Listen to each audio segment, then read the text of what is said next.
Boa tarde a todas, né? Agradeço o convite. Eu fui convidado para falar sobre o Estatuto da Diversidade. Por que eu fui convidado a falar sobre isso?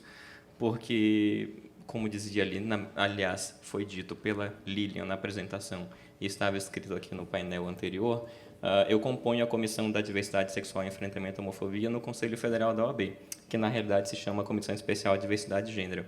E foi essa comissão que liderou a organização, a elaboração do texto do Estatuto da Diversidade. Na verdade, eu não participei da confecção do primeiro texto, que foi feito lá nos idos de 2011, mas participei nos últimos anos na revisão desse texto até que ele foi finalmente levado ao Senado. Então, o que é o Estatuto? Né? Quem participou, por que foi feito, para que serve, eu vou falar um pouquinho para vocês. O Estatuto é o quê? Ele é uma tentativa de organizar um microsistema jurídico, né? Porque, como vocês todos sabem, né, quase todo mundo aqui está relacionado ao tema, da temática LGBT de um modo geral. A gente, digamos assim, conquistou uma série de direitos nos últimos anos a partir de conquistas judiciais. Ou seja, muita coisa que a gente tem hoje a título de direitos não nos foi assegurado pela lei. Então, são coisas que estão, digamos assim, sujeitas aí a modificações de acordo com o sentido do vento. E algumas outras por instruções normativas de alguns órgãos, do INSS, enfim. Então, o Estatuto ele vem com esse desejo, com essa inspiração de colocar no papel, digamos assim, no texto de uma lei, tudo que já foi conquistado e coisas que ainda não foram conquistadas e que a gente almeja que sejam trazidas para a legislação. E quem participou? Eu já acabei antecipando isso na minha fala, né? Foi, na verdade, um grupo organizado pela desembargadora Maria Berenice Dias, lá em 2010, 2011, um grupo de juristas que montou o texto inicial e que passou, então, a ser discutido nesses últimos anos na sociedade civil, e nós, lá na Comissão do Conselho Federal, tentamos organizar essas sugestões de modificação, alterações, etc., para chegar nesse texto final. Por que foi feito? Eu falei, para que serve também. E digo, né, é realmente necessário? Muita gente questiona, né? O Estatuto é realmente necessário? A gente precisa disso realmente? Por que mexer nisso? Né? A gente já conseguiu tanta coisa. O STF já reconheceu o status de famílias, uniões homoafetivas. A gente já temos leis municipais criminalizando a homofobia, a LGBTfobia. Né? Está todo mundo vivendo mais ou menos bem? Para que a gente vai mexer nesse vespeiro? Bom, a gente entende que sim. Por quê? Porque muitas coisas que a gente conquistou, digamos assim, como eu dizia no início, foram por decisões judiciais, ou seja, elas podem ainda sofrer modificações. Digamos que é pouco provável, eu diria até que não acontecerá, mas em tese o STF poderia voltar atrás naquela decisão. O que a gente pode fazer? E daí eu vou pedir para passar. Eu vou apresentar, na realidade, aqui os capítulos do Estatuto. Né? Ele tem... Vai para adiante, por favor. São 18 capítulos. Volta. Então, a gente tem aí princípios fundamentais, direito à livre orientação sexual e identidade de gênero, igualdade e não discriminação, convivência familiar, parentalidade, identidade de gênero, direito à saúde, previdenciários, educação, trabalho, moradia, acesso à justiça, meios de comunicação, relações de consumo, crimes, parte muito importante, políticas públicas. Pode passar. E daí eu ia apresentar para vocês alguns pontos que eu selecionei desses 111 artigos. Né? O Estatuto ele tem 111 artigos. Depois, a sequência de artigos, que, na verdade, se vocês forem consultar no Senado Federal, vão ver que, na verdade, ele tem mais de 150. Mas, na realidade, a partir do número 111, são artigos relacionados à modificação de legislação e tal. Então, por isso que eu falo 111. Temos aqui o quarto, que ele vai dar um norte, digamos assim, para o Estatuto. Ele vai dizer que são princípios fundamentais para a interpretação desse instrumento, né, desse estatuto, o que é a dignidade humana, a igualdade e respeito à diversidade, a livre orientação sexual e identidade de gênero, direito à autonomia privada, pode passar, reconhecimento da personalidade de acordo com a identidade de gênero ou orientação sexual pela pessoa, a liberdade de constituição de família, vínculos parentais, intimidade, privacidade, direito fundamental à felicidade, algo muito importante quando a gente vem falar em direitos da população LGBT. Pode passar. Temos aqui, por exemplo, no artigo 18, que eu selecionei, que faz parte do capítulo do direito à parentalidade, a gente fala do que é assegurado o direito à saúde reprodutiva pelo Sistema Único de Saúde, de forma individual ou conjunta, independente da orientação sexual ou identidade de gênero. Né? É algo que a gente ainda não tem aí conquistado. Também é assegurada a licença maternidade a ambos os pais ou mães, sem prejuízo do emprego ou salário, com duração de 180 dias. E daí esse casal vai ter que escolher qual que vai gozar o período posterior a esses 15 dias iniciais, que é gozado por ambos. Podemos passar? No questão a parentalidade, o filho ele tem o direito de não ser discriminado pela família ao revelar sua orientação sexual ou identidade de gênero. Acho que todo mundo aqui, infelizmente, está mais ou menos acostumado a receber denúncias, né, ou relatos de jovens que são postos para fora, desde muito tenra idade, em virtude de terem declarado ali na sua casa, no seu seio familiar, a sua orientação sexual ou identidade de gênero. E daí o parágrafo único ele vem e diz: a expulsão do filho do lar em razão de sua orientação sexual ou identidade de gênero, gera, com relação a ambos os pais, obrigação indenizatória por dano material, responsabilidade por abandono afetivo, bem como responsabilidade penal. Vamos lá. O direito à identidade de gênero. Vamos lá, transgêneros e intersexuais, e daí eu preciso dizer que esse será, né, se aprovado, mais adiante eu vou falar um pouco sobre a tramitação, o passo a passo. Se vier a ser aprovado, vai ser o primeiro instrumento, né, um documento legal no Brasil que vai contemplar, de algum modo, as pessoas intersexuais. Então, ele vai dizer aqui, transgêneros e intersexuais têm direito à livre expressão de sua identidade de gênero e é assegurado à pessoa que assim o deseje acesso aos procedimentos médicos, cirúrgicos, hormonais, psicológicos e terapêuticos para adequação à sua identidade de gênero. E isso tudo deverá ser coberto pelo SUS. Eu reduzi o texto ali, que escrevi SUS só. O artigo 35 vai dizer o que? Não havendo razões de saúde clínica, é vedada a realização de qualquer intervenção médico-cirúrgica de caráter irreversível para determinação de gênero em recém-nascidos ou crianças diagnosticadas como intersexuais. Porque, até um parênteses, eu fiz, quando eu desenvolvi o meu mestrado, minha pesquisa foi justamente sobre o fenômeno da intersexualidade, fazendo uma relação com o direito. E nós não temos hoje no Brasil nenhuma lei, nenhum dispositivo legal que vede essa prática.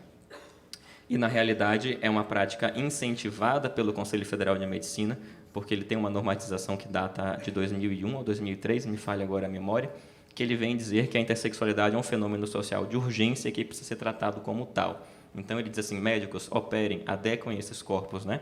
Deixem-nos identificáveis, não deixem-os no que para eles seria um limbo, né, nessa visão não binária. Então, esse é um artigo que a gente acha muito importante. Hoje a gente já tem no Brasil um início de articulação do movimento intersexual, não tínhamos há poucos anos atrás, então é uma coisa hoje, digamos assim, crescente e com muita força, e vai ser algo muito interessante se a gente conseguir a aprovação. Podemos passar. Direito à saúde. Os leitos de internação hospitalar devem respeitar a identidade de gênero. Bom, eu lá na Bahia, como presidente da comissão lá da diversidade na OAB, já recebi diversos casos de recusa em hospitais de permitirem o acesso do companheiro ou da companheira na dependência hospitalar, com uma condição de acompanhante. Gente, essa luzinha abaixo depois do almoço é um convite ao sono, né? Estou vendo umas boquinhas abrindo ali. Mas vamos lá. O quê? Ainda estão acordados. Os questionamentos a potencial doador vêm falar sobre a questão da doação de sangue, né? Porque a gente sabe que, na realidade, a vedação à doação de sangue por homossexuais, como costuma se falar, ela não se dá de forma explícita pela orientação sexual dessas pessoas, mas eles, na verdade, justificam, né, e está assim previsto na normatização, que na realidade está relacionado a homens que fazem práticas de sexo com outros homens, e na verdade que tenham praticados naquele determinado período de tempo anterior à doação. Eu não me recordo agora, não salvo engano, 12 meses, né, doutora?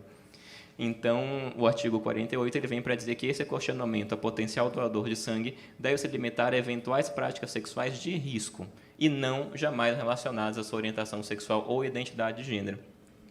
E daí, o artigo 49 traz algo também muito importante, nesse cenário em que nós temos hoje de diversos segmentos da psicologia, às vezes associados a alguma religião, às vezes associados a partidos políticos, que vêm propondo aí diversos tratamentos curativos, digamos assim, para a homossexualidade, para questões relacionadas também à identidade de gênero. Ele vai dizer o quê? Que médicos, psicólogos, demais profissionais da área de saúde, eu suprimi, não podem promover qualquer ação que favoreça a patologização ou da orientação sexual, identidade de gênero, e nem adotar ação coercitiva tendente a orientar ou reorientar a LGBTI a submeterem-se a tratamentos não solicitados. Vamos lá. Inclusive, a gente teve uma polêmica recente com aquele juiz no Distrito Federal que permitia, né, que tentou fazer aquela modificação na normatização do Conselho de Medicina para permitir os tratamentos, digamos assim, curativos ou de reversão. O direito à saúde. É vedado aos pais compelirem filhos a realizarem terapias visando a mudança de sua orientação sexual ou identidade de gênero, devendo ser respeitada a sua peculiar condição de pessoa em desenvolvimento. E é proibido o oferecimento de tratamento de reversão, como eu já ia dizendo, bem como promessas de cura e mais, né, essas condutas elas devem ser consideradas afronta à ética profissional e ilícito penal. Vamos lá. Quase na metade. Direito à educação. Gera responsabilidade civil, a gente está falando de bullying, viu, gente? Gera responsabilidade civil e penal a omissão dos dirigentes e dos professores que não coibirem no ambiente escolar daquelas práticas que a gente chama de bullying, né? É uma tentativa de trazer atenção aí dos gestores relacionados à educação para, digamos, enfrentar esse tema com mais seriedade e que a gente sabe que vem causando um aumento significativo no número de suicídios no Brasil, né, da galera jovem e vítima aí de LGBTfobia. Podemos passar. No direito ao acesso à justiça e à segurança, ele traz uma preocupação aí, ó, gente. A gente hoje, nas capitais, a gente tem encontrado centros de referência.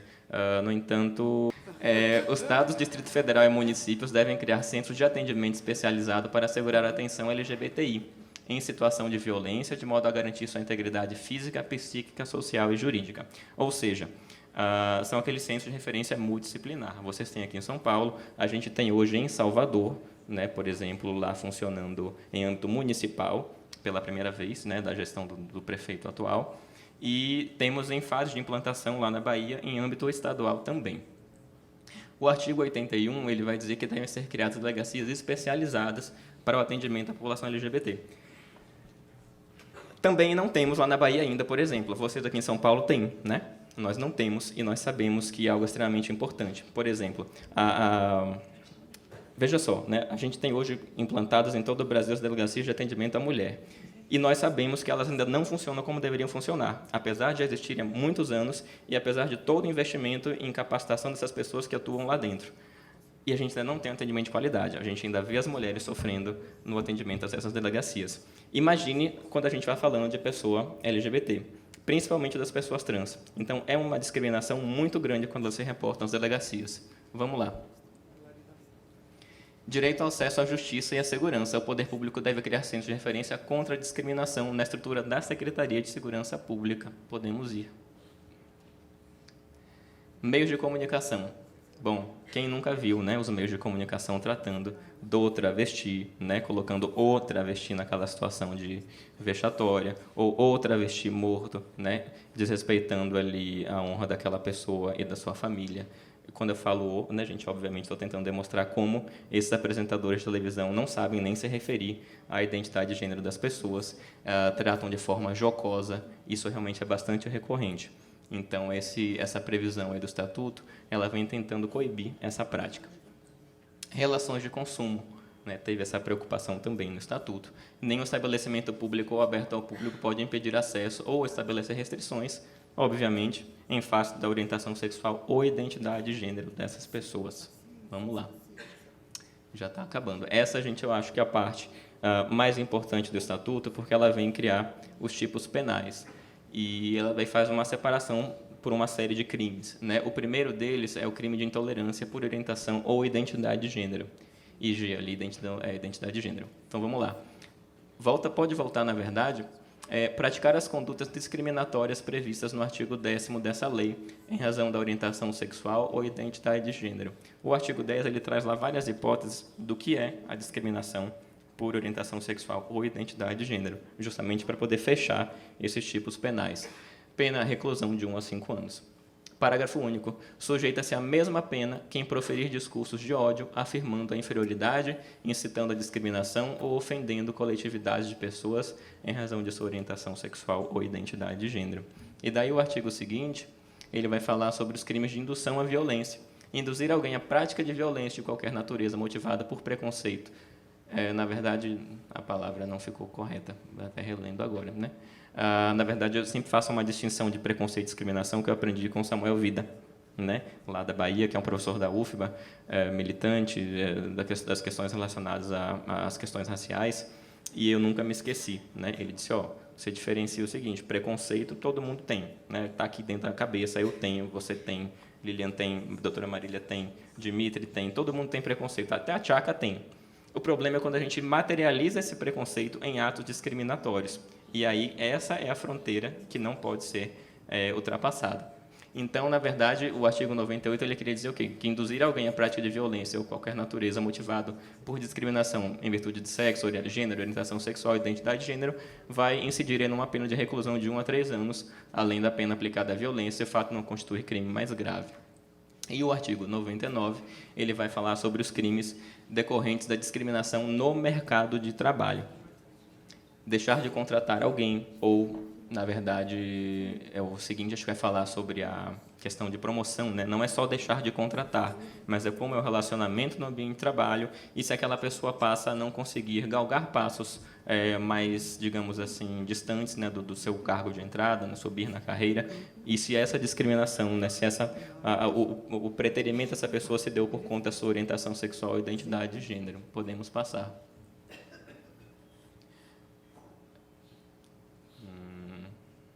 Bom, né, voltamos aqui, né, à questão das relações de consumo, e dessa vez tratada como um crime, né, que é recusar, impedir o acesso e tal, isso vai constituir um crime no âmbito das relações de consumo, e que todo delito, né, no artigo 101, em que ficar evidenciado que foi cometido intolerância em razão da orientação sexual, terá a pena agravada em 1/3, de 1/3 à metade. Podemos seguir.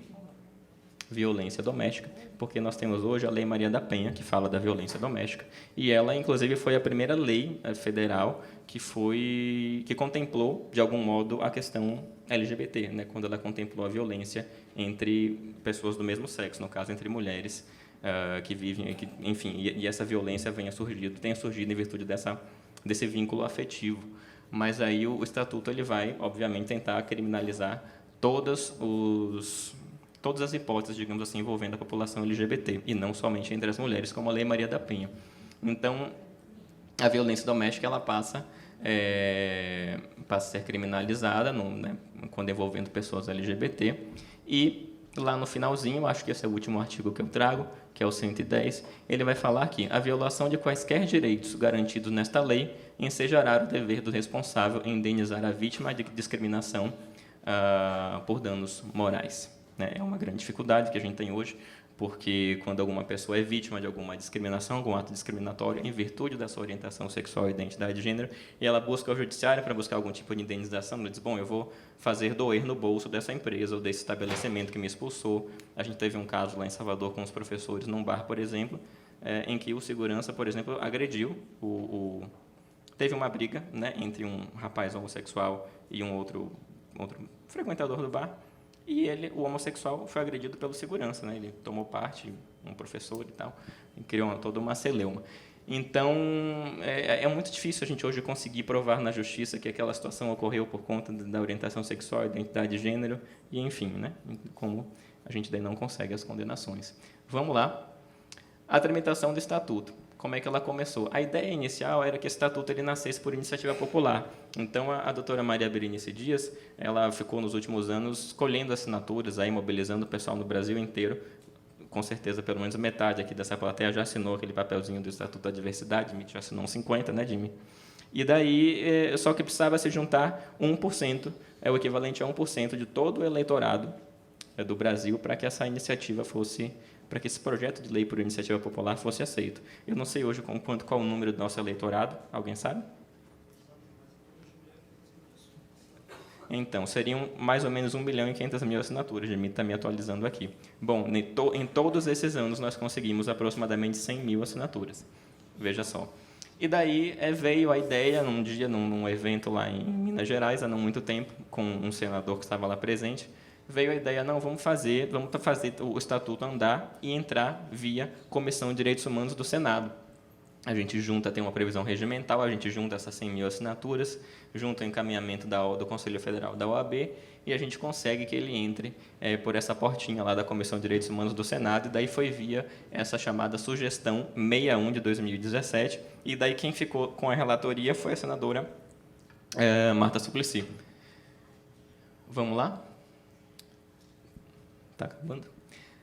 E daí, como eu ia dizendo, em 21 de março, a senadora Marta Suplicy, ela emite um parecer, né, nessa sugestão anterior ao formato do projeto de lei, dizendo que ela apoiava a criação do estatuto, que ela achava que ele tinha total condição para ser proposto, e levou à votação na Câmara, na Comissão de Direitos Humanos do Senado, que foi aprovada nessa 20ª reunião, ocorrida em 21 de março de 2018, e ela daí passa a tramitar como proposição de autoria da Comissão de Direitos Humanos, quando ela recebe o número projeto de lei do Senado, PLS 134, de 2017. E daí, aqui é só a tramitação atual do Estatuto, para vocês entenderem, e a próxima tela, acho que é a última, aqui nos meus 22 minutos de fala. Volta, calma. Aqui, no dia 5 de abril, eles certificaram lá, eu estou processando aqui a informação, eles certificaram lá no site do Senado que foi encerrado o prazo para apresentação de emendas ao Estatuto, e que foi determinado, então, o encaminhamento às comissões de Transparência, Governança, Fiscalização e Controle e Defesa do Consumidor, de Educação, Cultura e Esporte, de Assuntos Sociais e de Constituição, Justiça e Cidadania, que todas têm que passar. E daí, o último registro que temos hoje no Senado é esse. Comissão de Transparência indica a relatoria, que é o senador Ataídes Oliveira. Ou seja, esse pode passar agora para a próxima tela, né? O Estatuto ele ainda tem que passar por uma série de comissões. Ele pode ou não retornar ao plenário do Senado, ele vai ter que passar pela, nesse caso, a Casa Revisora será a Câmara dos Deputados, né? Ele vai tramitar pelas câmaras, pelas comissões temáticas da Câmara dos Deputados, ele poderá também retornar ao plenário da Câmara dos Deputados, e daí, só daí, nessa hipótese, se aprovado por ambas sem alterações, ele segue à presidência, né?